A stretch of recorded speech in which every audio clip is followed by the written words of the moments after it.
বিসমিল্লাহির রহমানির রহিম। আমি আপনাদের সামনে আসলাম শুধুমাত্র যারা কোরআনকে অল্প পড়েন এবং অল্প বুঝেন বা পবিত্র কোরআন শরীফের অর্থ বা তর্জমা একেবারেই নগণ্য বুঝেন, শুধুমাত্র তাদের উপকারের জন্য দু একটা কথা আপনাদের বলবো। আমার কথা যদি কোরআন এবং হাদিসের সাথে মিল থাকে বা শিক্ষণীয় কিছু থাকে, তাহলে সেটা আপনারা গ্রহণ করবেন। আর যদি কোরআন এবং হাদিসের থাকে, কোরআন এবং হাদিসের সাথে সামঞ্জস্যপূর্ণ না হয়, তাহলে সেটা অবশ্যই বর্জন করবেন। কারণ কোরআন এবং হাদিস অত্যন্ত গুরুত্বপূর্ণ একটা বিষয়, যার সঠিক জ্ঞান শুধুমাত্র আল্লাহর পক্ষ থেকেই নিয়ামতপ্রাপ্তরাই পেয়ে থাকেন। তো আমি যতটুক আপনাদের সামনে আমার জ্ঞানে বা আমার মেধায় যতটুক আমি কোরআন এবং হাদিস পড়াশোনা করেছি বা পড়ি, তার থেকে কিছু শিক্ষণীয় কিছু কথা আপনাদের সামনে বলতে চাই। এই শিক্ষণীয় কথা আপনাদের মাঝে শেয়ার করতে চাই। তো আমার এখানে ভুল হতেই পারে বা ভুল থাকতেই পারে। যদি কোরআন এবং হাদিসের পরিপন্থী হয় বা বিপরীত হয়, তাহলে আমারটা আপনারা গ্রহণ করবেন না। আর যদি কোরআন এবং হাদিসের সাথে মিলে যায়, তাহলে সেটা আমল করার চেষ্টা করবেন।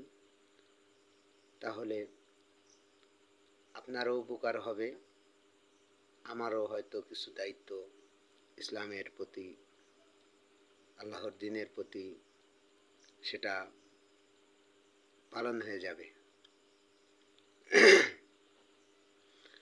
তো আজকে একটা বিষয় নিয়ে আলোচনা করব আপনাদের সামনে। সেটা হলো, আমরা প্রতিদিন যে 5 ওয়াক্ত নামাজ পড়ি, এই নামাজের মধ্যে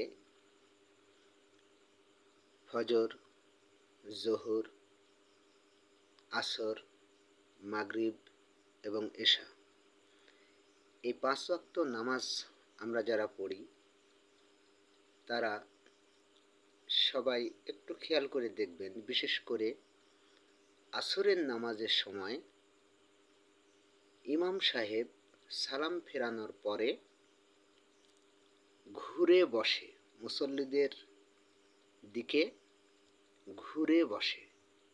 সহজ ভাষায় আমি এর আগেও বলেছি আপনাদের, যে যারা শুধুমাত্র কোরআন এবং হাদিস সম্বন্ধে কম বোঝেন বা ব্যাখ্যা বিশ্লেষণ করার মতো সময় বা পান না, আপনারা শুধুমাত্র তাদের উপকারের জন্যই আমরা এই কথাটা বলছি।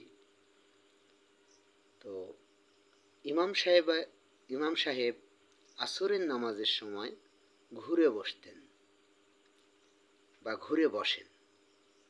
এটা কেন এবং এই ঘুরে বসা, এটার শিক্ষাটা কী এবং এটা কোন ইবাদতের মধ্যে পড়ে, এই বিষয়টা নিয়ে আজকের একটু আলোচনা করব। সেটা হলো, আল্লাহ রাব্বুল আলামিন আল্লাহর রাসূল সাল্লাল্লাহু আলাইহি ওয়াসাল্লামের 40, 41, 42 মানে 40 বছরের পরে তাকে কোরআন দিলেন। তো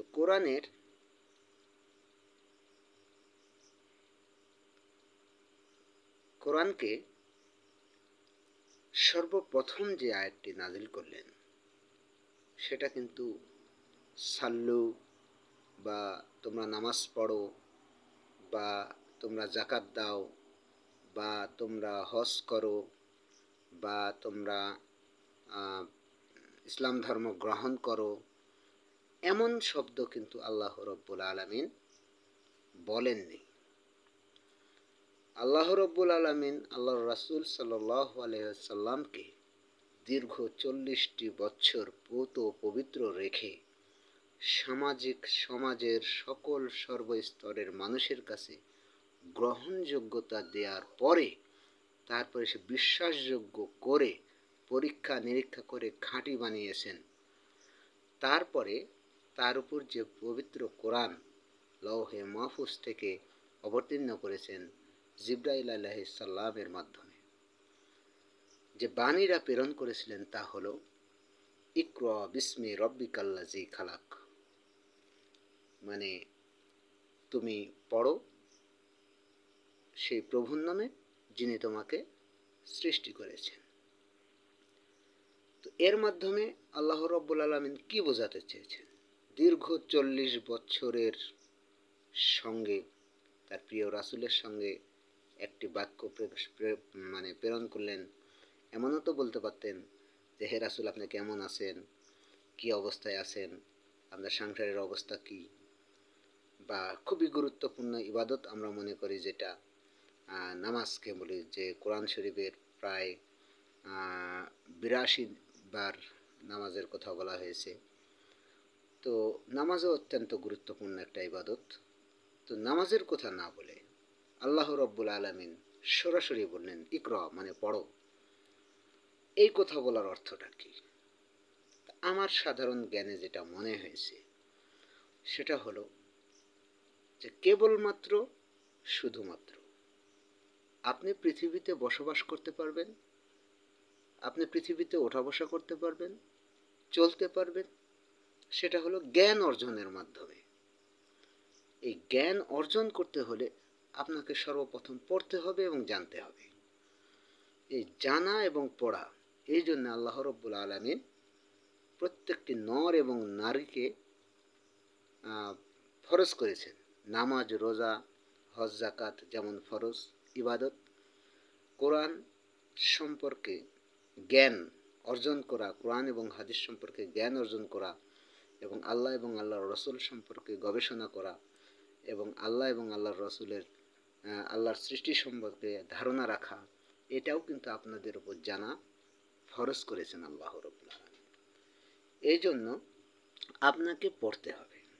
আল্লাহ রাব্বুল আলামিন তার প্রিয় হাবিবকে সর্বপ্রথম যে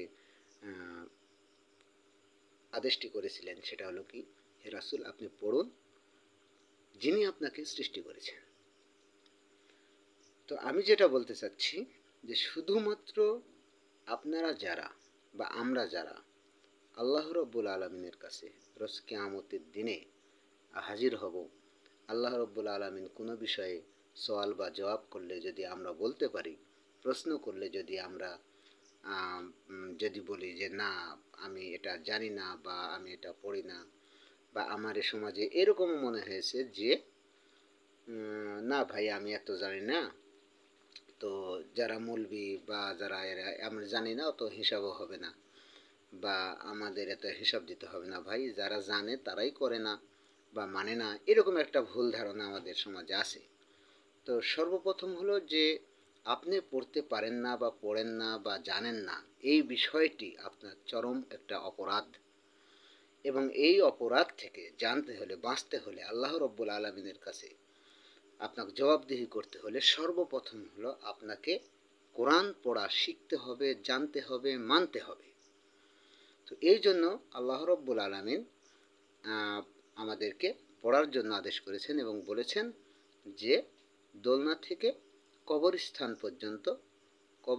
পর্যন্ত আপনারা শিক্ষা ব্যবস্থাকে চালু রাখবেন, জারি রাখবেন, বা এর মধ্যে আপনার জ্ঞান অন্বেষণ করার জন্য সময় পাবেন। সুতরাং আমরা যারা বিভিন্ন কাজে বা চাকরিতে ঝামেলাতে, বা আমরা একটু যারা বয়স্ক হয়ে গেছি বা একটু হয়তো শুরুতেই আমরা করতে পারিনি বা পড়তে পারিনি, আজও যারা আমরা কোরআন এবং হাদিস পড়তে পারি না বা বুঝতে পারি না, তাদের উচিত আমার এই বক্তব্যের পর যদি আমাকে মনে করেন যে আপনাদের জন্য যে একটু উপকার হয়েছে বা এটা আসলেও একটা ভালো কথা, তাহলে আমার আদেশ হলো বা আমার অনুরোধ হলো যে আপনারা অবশ্যই কালকে সকাল থেকেই বা আজকে থেকেই আপনারা আপনাদের নিকট কোনো আত্মীয় যে জানে বা নিকট কোনো প্রতিবেশী বা নিকট যে মসজিদের ইমাম বা আপনার সাথে হয়তো কোরআন এবং হাদিস সম্বন্ধে যারা জানে তাদের কাছে যে সর্বপ্রথম হলো কোরআন শেখা।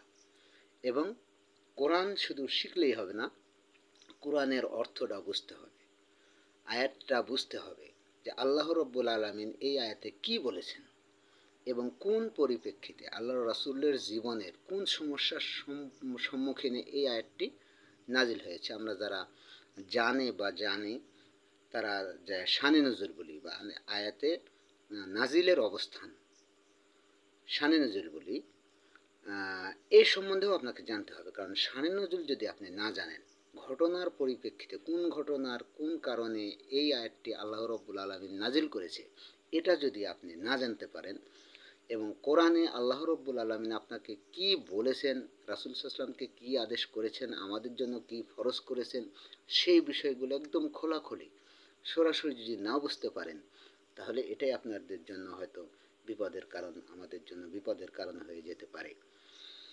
তো অনুরোধ করব সবাই কোরআন পড়ুন, কোরআন বুঝুন, কোরআনকে বুকে রাখুন, কোরআনের সঙ্গে থাকুন এবং কোরআনকে বুঝে পড়ে আমল করুন। এক। দ্বিতীয়ত হলো যে কোরআনের সাথে যদি আমার কোনো কথার যদি কোরআনের সাথে যদি মিল থাকে, তাহলে আপনারা সেটা আমল করার চেষ্টা করবেন। আর যদি কোরআনের সাথে সাংঘর্ষিক মনে হয়, তবে এটা কোনো বিতর্কের সৃষ্টি করবেন না। কারণ আমি কোনো ফতোয়া দিতে আসিনি বা আমি কোনো আদেশ করতে এখানে আসিনি। আমার যতটুক জ্ঞান আছে ততটুক মানুষের উপকারের জন্য বা নিজেকে প্রসারের যে একটা দায়ী, আল্লাহ বলেছেন কি বাল্লিগু আন্নি ওয়ালাউ আয়া, যদি তোমার কাছে কিছু থাকে, কিছু অংশও যদি থাকে কোরআন এবং হাদিসের বা একটা আয়াতও যদি থাকে, তো সেটা তুমি মানুষের কাছে প্রচার করো। এই জন্য আমারও একটা দায়িত্ব পালন হয়ে যাবে ইনশাল্লাহ মনে করি। তো যাই হোক, আমি কিন্তু প্রথমে একটা ঘটনা বলছিলাম যে ইমাম সাহেব কেন পিছনে ঘুরে। তো পিছনে ঘোরার কারণ হলো আল্লাহ রব্বুল আলামিন আল্লাহর রাসূল সাল্লাল্লাহু আলাইহি সাল্লামের সেই সময় জীবনদশায় আসরের নামাজের পরে আল্লাহর রাসূল নিজেই সালাম ফেরানোর পর মুসল্লিদের সম্মুখীন হতেন বা পিছন পার ঘুরতেন। ঘোরার পরে আল্লাহর রাসূলের যে শিক্ষা, সেই শিক্ষাটা হলো যে আল্লাহর রাসূল সকল সাহাবীর মুখের দিকে তাকাইতেন, কে ধনী কে গরিব। কারণ আসরের নামাজটা কিন্তু সবসময় দেখবেন যে প্রায় দিনের শেষ ভাগে অনুষ্ঠিত হয়। বাংলাদেশের সময়ে ধরেন যে 5টা 4:30 এরকম সময় হয়, মানে একদম দিনের শেষে, আবার দেখা যাচ্ছে একটু সন্ধ্যার আগে। এরকম সময়ে অনেক সময় মানুষ রাতের খাবারের জন্য প্রস্তুতি নেয় যে আমরা কি খাবো সেটা রান্না বান্না করি, অথবা যাদের চাউল নেই বা যাদের জীবন ধারণের কোনো নেই, মানে সরঞ্জামাদি নেই, তারা চিন্তা করে রাত্রে আমরা কি খাবো বা কি রান্না করব, এরকম একটা বা কি নিয়ে আসবো, এরকম একটা সমস্যার সম্মুখীন হয়। তো আল্লাহর রাসূল সাল্লাল্লাহু আলাইহি সাল্লাম সমাজের গরিব এবং দুঃখীদের জন্য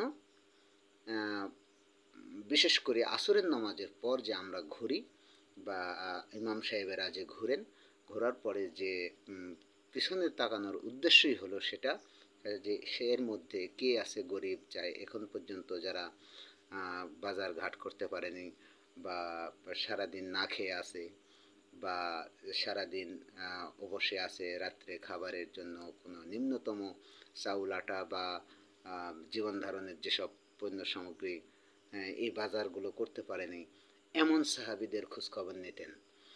নেয়ার পরে তাদেরকে খুঁজে খুঁজে তাদের কাছে খাদ্য সামগ্রী পৌঁছে দিতেন। তো আজকে যারা আমরা বাংলাদেশে এই ইমামগুলো যে পিছনে ঘুরে, আচ্ছা ঠিক আছে, আপনি আল্লাহ রাসূলের সুন্নত মানছেন, আপনি মানেন, এটা আমাদের সুন্নত, আমিও মানব, আপনিও মানেন, কিন্তু বিষয়টি হলো যে উদ্দেশ্যে আল্লাহর রাসূল পিছনে ঘুরতেন, সে উদ্দেশ্য এবং আপনার উদ্দেশ্য, বা আমরা সমাজে প্রচলিত যেভাবে ঘুরি বা ইমাম সাহেবেরা যে ঘুরেন, রাসূলের উদ্দেশ্যের ঘোরা এবং আমাদের উদ্দেশ্যের ঘোরা দুটো কি এক জিনিস? আপনি কি এই যে বৃত্তবান যারা আছেন, তারা কি নিজের পরিবার পরিজন আত্মীয় স্বজনের মধ্যে, প্রতিবেশীর মধ্যে কারো কি খোঁজ নিয়েছেন আসরের নামাজের পর, যে কে সারাদিন হলেন না খেয়ে না আছে, বা খাবার সংগ্রহ করতে পারেনি, বা রাতের খাবারের মতো খাবারও তাদের সংগ্রহে নাই, বা খুঁজে বেড়াচ্ছেন, তালাশ করছেন, এমন লোকের খুব সন্ধান আপনারা নিয়েছেন কেউ? বৃত্তবান যারা আছেন, যারা গরিব তার তো আল্লাহ সামর্থ্য দান করলে হয়তো তারাও করবে বা তাদেরও উচিত, কিন্তু আমি বলছি যে সমাজের যারা ধনী শ্রেণী আছেন, যারা ধনী আছেন, তারা কি এই দায়িত্বটা পালন করেছেন? বা আমাদের যারা ইমামতি করে বা যারা ইমাম, তাদের কি এই সামর্থ্যটা আছে? আমরা কি সেই পরিমাণ অর্থ বা টাকা পয়সা ইমাম মুয়াজ্জিনকে দিতে পারি যে সে ঘুরে দেখে যে কাউকে 2 কেজি 1 কেজি চাল কিনে দিতে পারে, বা নিম্নতম বাজার করার মতো 200-500 টাকা হাতে দিতে পারে? সেই সামর্থ্য কি আমাদের ইমামের আছে? এই প্রশ্নটা আমি আপনাদের সামনে রাখতে চাই, এবং আমাদের সকলেরই উচিত যে আল্লাহ রাসূল সাল্লাল্লাহু আলাইহি সাল্লামের যে শিক্ষা, সেই শিক্ষাটা শুধু তামাশার শিক্ষা না হয়ে, যে আমরা অযথাই পিছনে ঘুরবো, আল্লাহ রাসূল ঘুরেছে তাই আমিও ঘুরবো, বিষয়টা এমন না। আল্লাহ রাসূল যেটা উদ্দেশ্য করে ঘুরেছে, সেই উদ্দেশ্যের কতটুক কাছে আমি যেতে পারলাম। এখন তার মানে আপনার টাকা নেই, আপনি ঘুরবেন না, এরকম না। বিষয়টি হলো যে বিষয়টা আপনি ঘুরবেন, ঘুরেন, তাতে আমার কোনো সমস্যা মনে করছি না। আমি মনে করছি যে এটাও আল্লাহর ইবাদত। যেহেতু আল্লাহ রাসূল ঘুরেছেন, আপনিও ঘুরেন, কিন্তু আল্লাহ রাসূল যে উদ্দেশ্যে ঘুরেছেন, আমরা কি সত্যি সে উদ্দেশ্য মনে এবং প্রাণে বা আল্লাহ রাসূলকে সেইভাবে অনুসরণ করতে পারি যেভাবে ঘোরার অনুসরণ করেছে? যে আমার 2 কেজি চাল আছে, আমি 1 কেজি মানুষকে দান করব।